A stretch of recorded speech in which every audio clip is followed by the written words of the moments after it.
Blog Talk Radio. Good morning, everyone. This is Laurie Smith on Blog Talk Radio. It is Monday morning, 6 o'clock here in the morning, Calgary, Alberta, June the 13th. I'm glad to be here. This is One Child Abuse Survivor to Another, and we're on for 30 minutes. It's a live internet streaming radio broadcast from blogtalkradio.com, and the chat room's open. I did pop in there to what I'm still looking at. Robert Burney's webpage is Joy to You and Me. Codependency, that's what we're looking at. It's the last the last portion of codependency, recovery. Robert Burney, he's an author. He's written a book called Codependence: The Dance of Wounded Souls. He's a codependence therapist and a grief counselor, and he's an author. He's a spiritual teacher, and he's written a whole bunch of web pages on his website, Joy to You and Me. So hopefully people will get something out of this. I know I do. And so yeah, thanks for tuning in. Thanks for joining me here. I appreciate it. I have like I just checked my show stats, and I have like 30,660 shows to listen to. That's a lot of shows.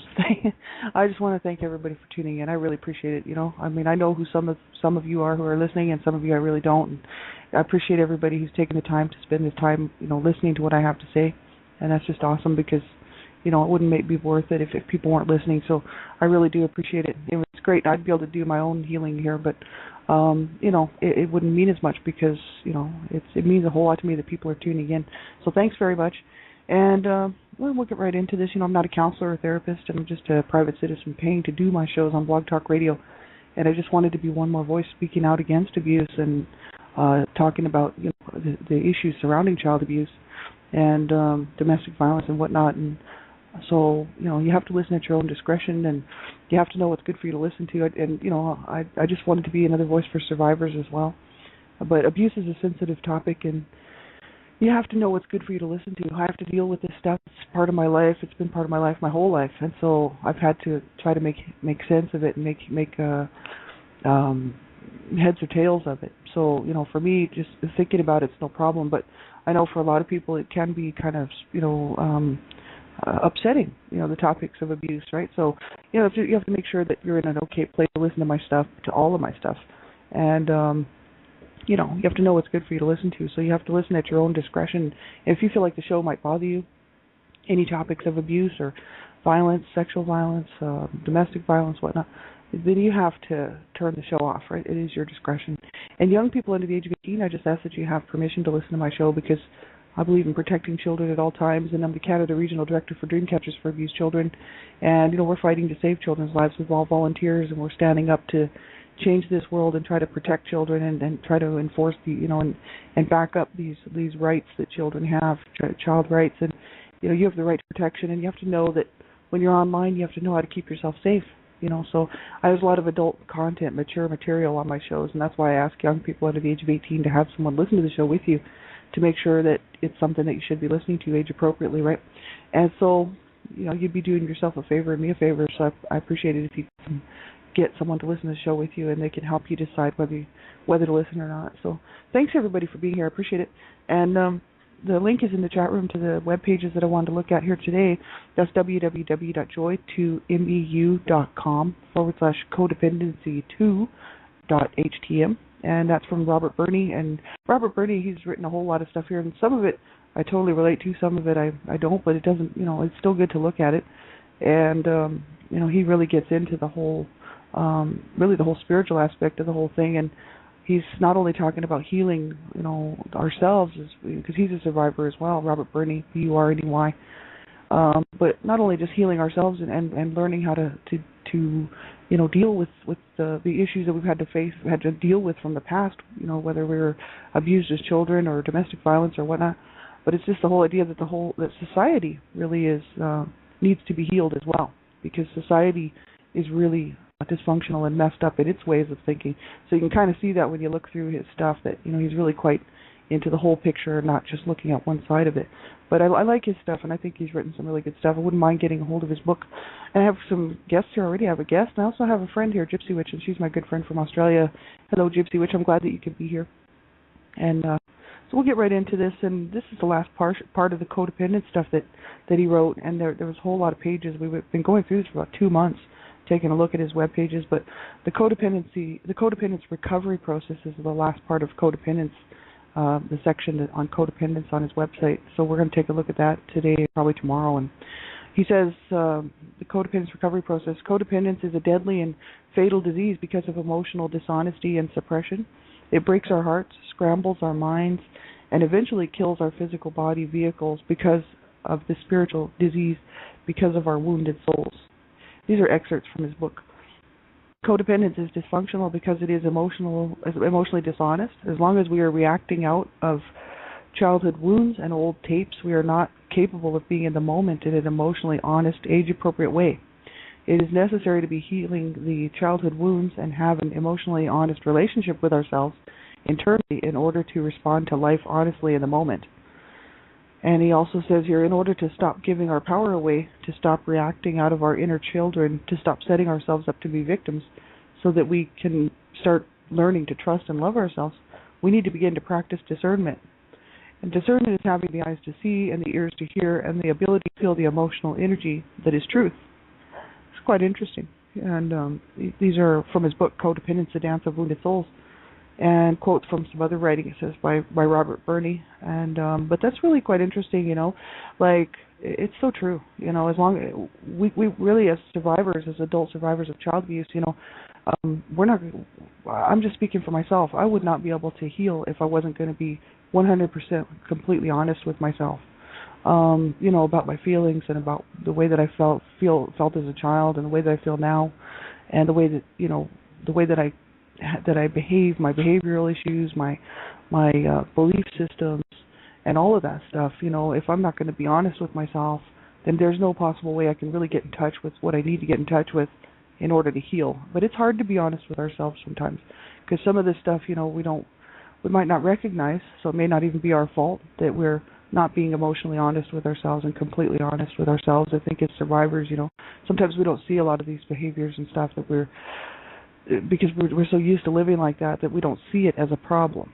and so somebody else may point it out and say, well, I believe you're self-sabotaging, or you're doing this or you're doing that because of what's going on inside and the things that you need to get in touch with. And that might be quite offensive to somebody like me who may not even realize that I'm doing that. I might think, well, that's kind of rude or something, but usually when I go back and look at things, very carefully with a real open mind and taking a look at what's going on within my life, and how I'm handling things and coping, I can kind of tell that, there's some truth to that, and some stuff I may not even see that I'm doing, and other stuff I can totally see that I'm doing, and I still do it anyway.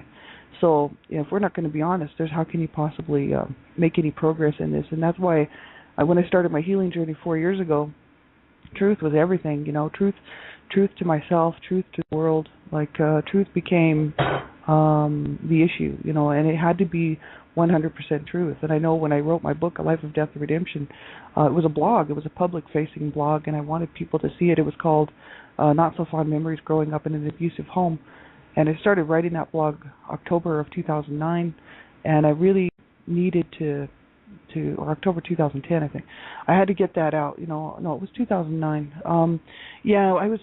I decided that I wouldn't write that blog, those blog entries, unless I was 100% sure that there was complete truth in it, because I was pointing out some really nasty things about my family and really terrible things about my parents and my dad's still living, and about siblings and whatnot. And I thought, man, if I'm not going to be 100% honest, then I can't write it. And so truth became, even back in 2007 when I began my healing journey, truth was everything, and it still is. So, if we're not going to be honest, then there's no sense in even attempting to try to heal or to get help. We have to be honest, and even about, the issues going on as far as our healing journey goes, whether we need group support, online group support, therapy, psychotherapy, whatever, we have to be honest with ourselves. And I made a commitment to myself in 2007, that I couldn't do it on my own, and self-help didn't seem to be working, and I didn't see any progress at all in my healing journey, that I would go get professional help. Because I said, I have to allow myself to heal. I have to, whether I want to fight against it or not, doesn't really matter, because I want to live and enjoy this life.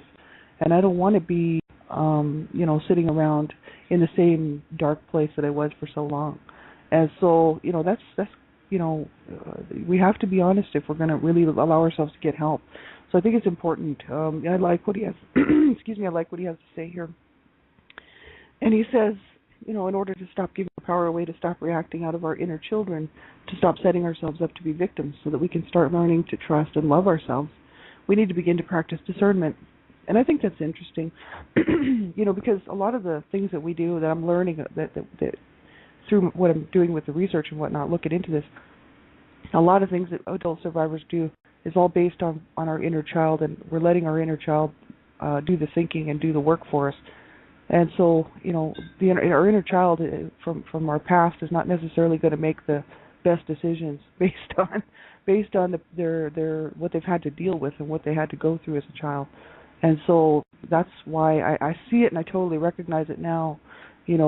Why I do a lot of things that I do is based on my inner child, and I would say probably about the age of 8.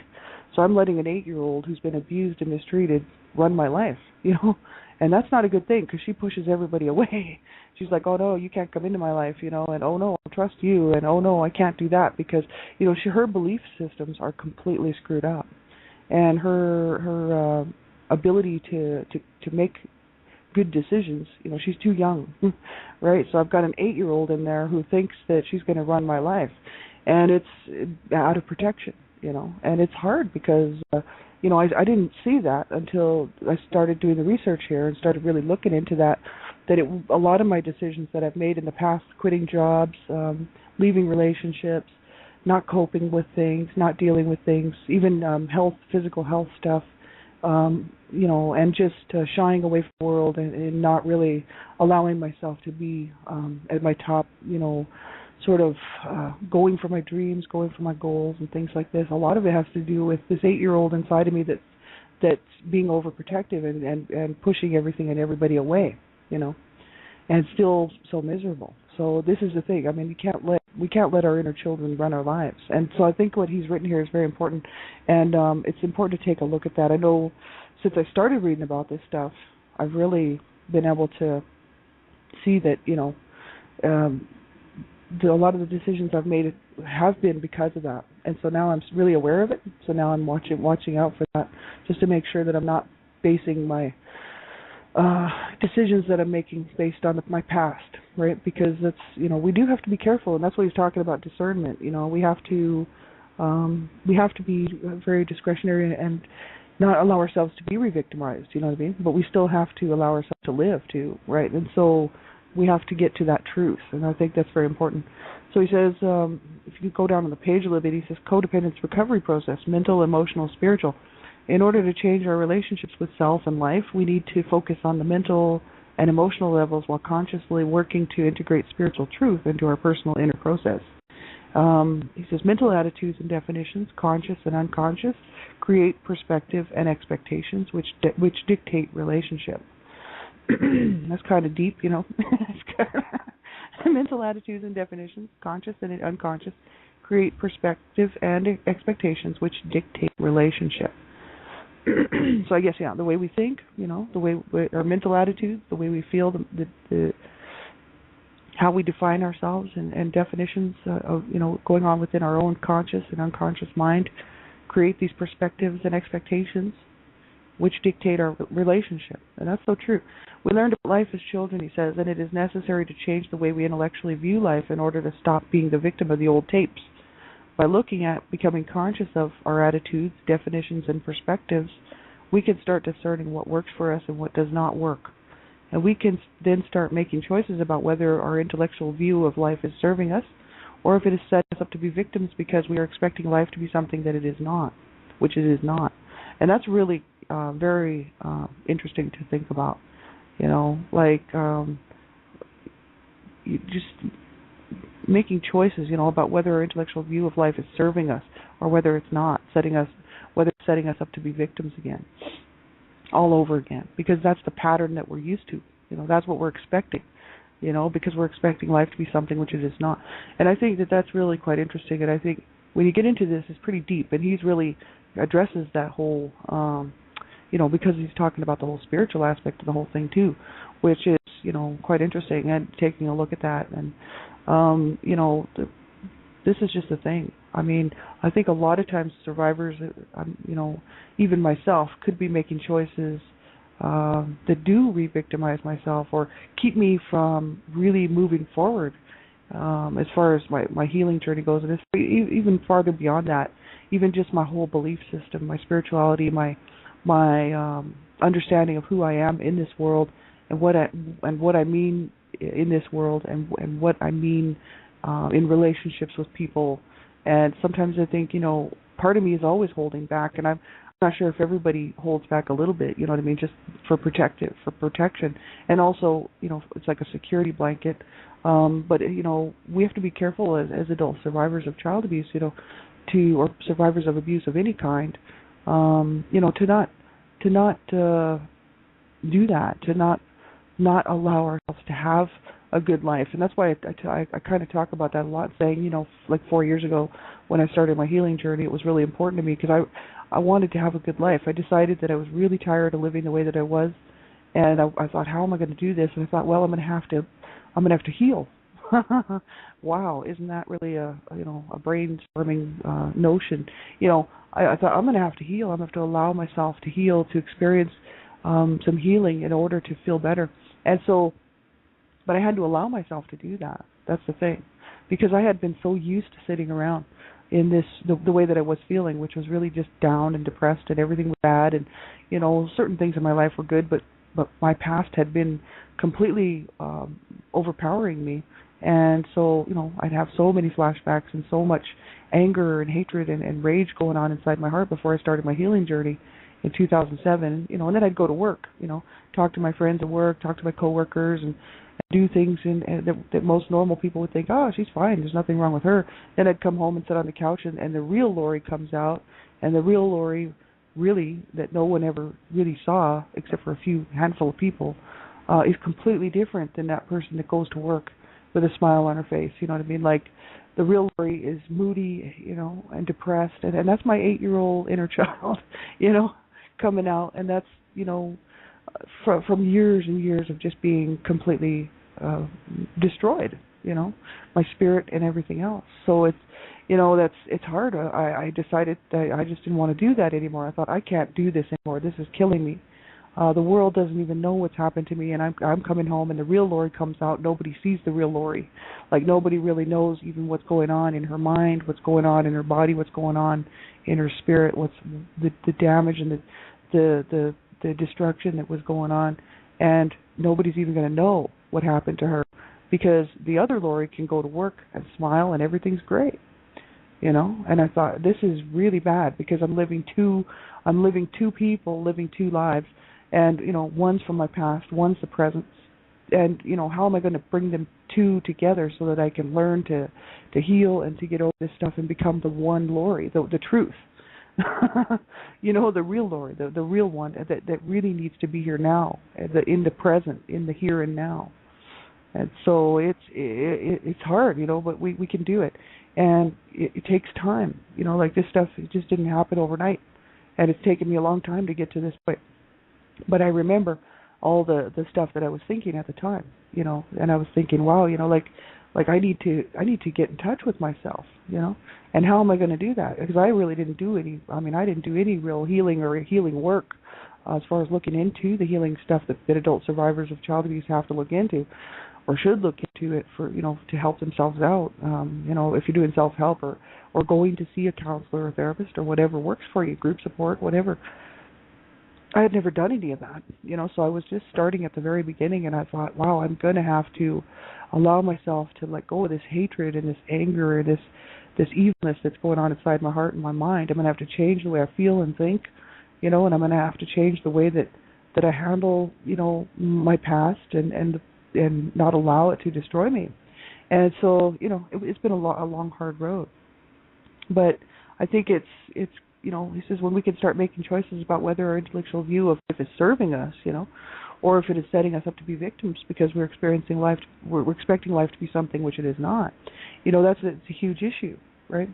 So I haven't really been sitting around thinking, in 2 years I'll be all healed and I'll be great. I haven't been setting up any of those expectations at all, because as much as I have a goal, a long-term goal at the end of the road, my goal really is to get through every day and try to learn something, and try to keep keep moving little piece by little piece, little bit by little bit, more towards the healing finish line, and so I don't set any kind of other expectations really, and I just keep my dreams and goals alive, which those dreams and goals have kind of always been there. I've always been able to have dreams and goals, which is great. Not everybody does, and not everybody can, and that's sad. But for me, I think it's important, and so I do focus a lot on accomplishing goals and dreams that I've been wanting to do. But in the meantime, I still have to do this healing work, right? Because I want to I want to change a lot of the attitudes that I have and behaviors that are keeping me from realizing those goals. So that's why these views that we might have and these belief systems and these choices that we make, are they serving us? Right? Are they truly serving me? All these stuff that now they are. Like I could say, like the last 4 years, pretty much most of the stuff that I've been doing has been totally serving me on this end of it, because it's been helping me to move in a direction which brings me closer to the truth and closer to who I really am and closer to who I really want to be, But if it's not serving us, then it's not then it's setting us up to be a victim all over again.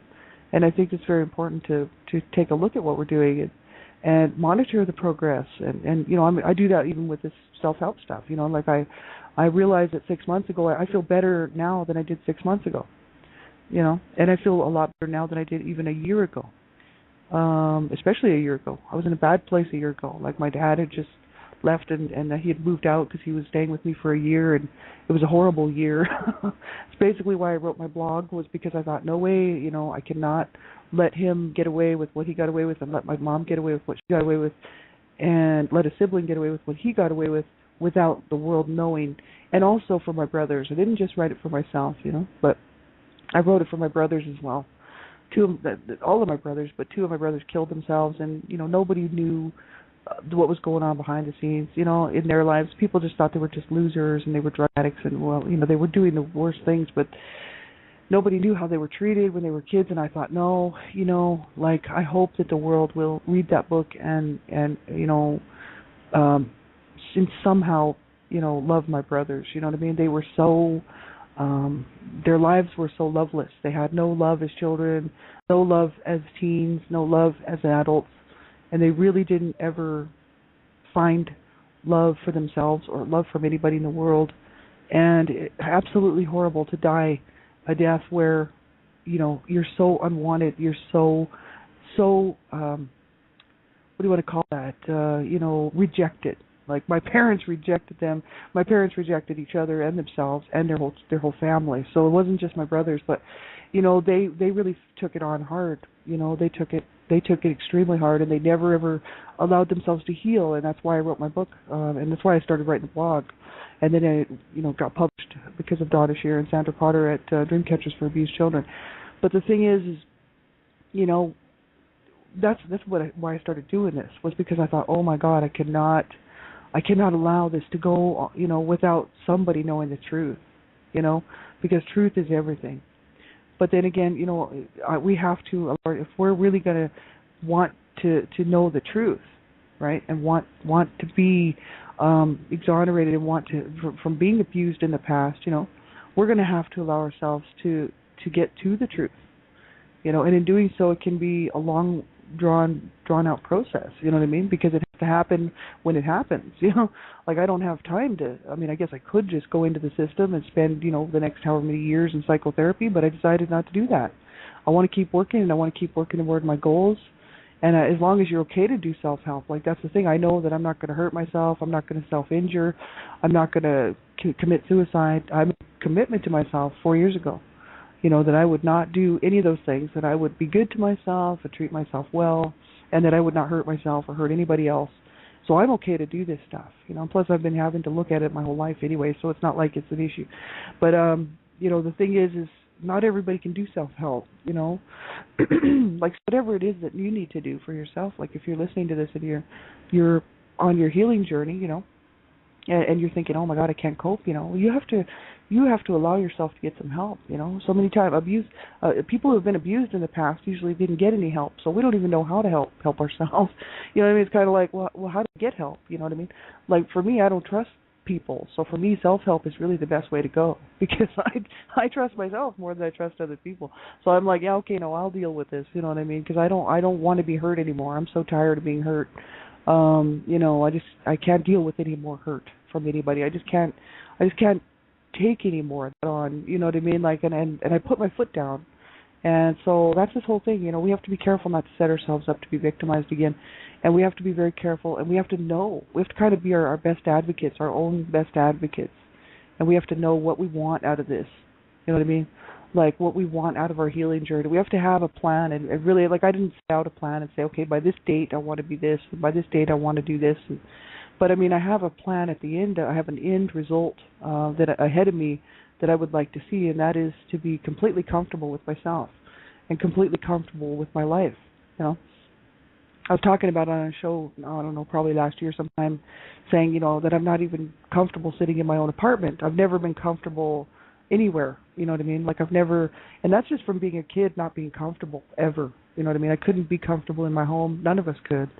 Because it was just too much abuse, and you could never be comfortable inside the house. I could never really be comfortable anywhere in the neighborhood I lived in. It's a dangerous place, not a good neighborhood. I could just not be comfortable in the city that I grew up in because the city's full of violence, and I experienced so much violence at home and outside on the streets. And so, I just grew up in this horrible, uncomfortable mess, and so I've just never been comfortable. I wasn't uncomfortable with my own body.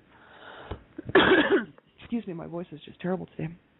But I was never comfortable with my own body, being a woman, witnessing the abuse and that my mother was put through, and witnessing the sexual violence that my dad was inflicting on her all the time, and then being sexually molested myself.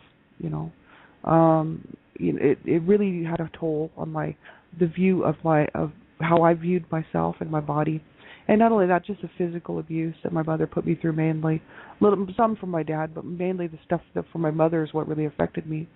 And, it's pretty harsh, to not to hate your body, and to hate being a woman, right? Now, I've always, I'm very much like into, I like men, and I've always liked the opposite sex, you know what I mean, as far as my relationship choices go.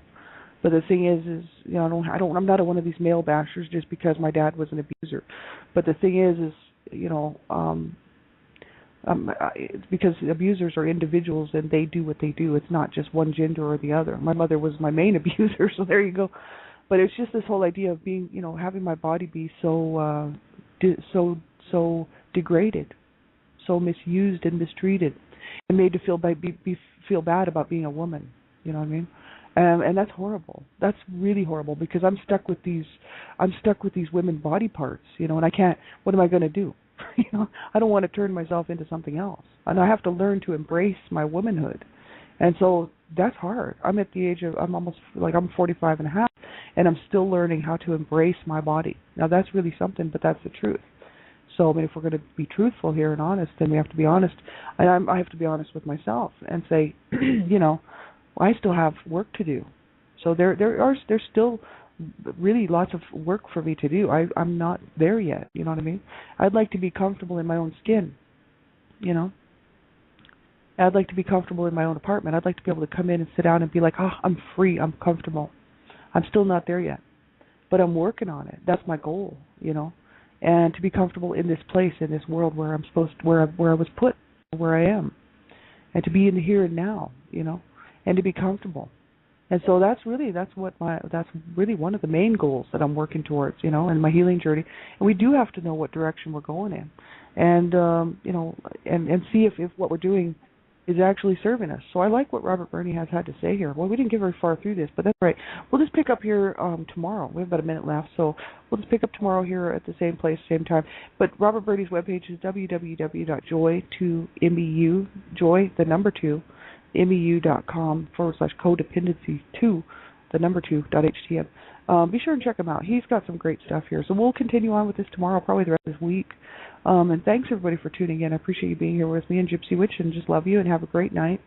And we'll be back around tomorrow morning to same time, same place to pick up there. And make sure you get some help. You know, if you can't cope and you're just having a hard time, you got no one to talk to, which quite often happens, right? You know, I know I've been there. You know, then you make sure you phone somebody. If you have to phone a crisis line, then you do. And you can be anonymous and you can just talk and you can just get things off your chest. If you don't have anybody to talk to and you can't cope, you make sure you do something. You stick around.